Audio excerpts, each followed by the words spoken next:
Чаткалдын Терексай айылында милиция кызматкерлерине кол көтөрдү деп айыпталып камакка алынган 13 тургун 17 декабрда Жалал Абад облустук сотунун чечими менен үй камагына чыгарылды. Бул тууралуу облустук соттон кабарлашты. Эске салсак, Терексайдын 15 жашоочусу чечим чыгарган.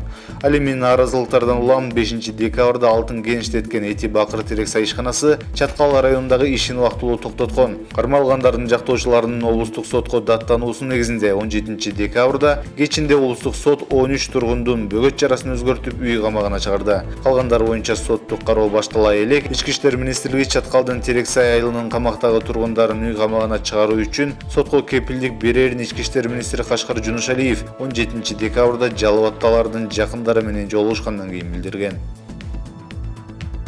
Өкмөт Кыргызстан аймагында жүргөн Кытай жарандары тууралуу маалымат таратты. Ага ылайык 2018 жылы Кытайдан 35.215 киши кирсе, 34.436 адам кайра чыгып кеткен. Ал эми Тышкы иштер министрлигинин маалыматы боюнча Кыргыз Республикасынын визасын 21.017 Кытай жараны алган. Мунун 14.492 электрондук виза. Ал эми 2017 жылы 12.310 виза алынган, анын ичинде 1013 электрондук виза. Ошону менен бирге көп жолку виза алгандар Кыргызстандын аймагына жыл ичинде бир канча ирет келип кетишкен. Мамлекеттик каттоо кызматынын маалыматы боюнча убактылуу жашаганга уруксатты 11.966 Кытай жараны алып, алардын ичинен 9.498 2017 жылы 11.593 Кытай жараны Кыргызстан аймагында убактылуу иштегенге уруксат алган. Бул документти чет элдиктер мамлекеттик миграция кызматынан жыл сайын кайрадан алып турууга милдеттүү. Мындан тышкары 2010-2018 жылдары бардыгы болуп Кыргызстандын 60 жараны Кытай жарандары менен расмий үй бүлө куруп никелешүү тууралуу күбөлүк алган.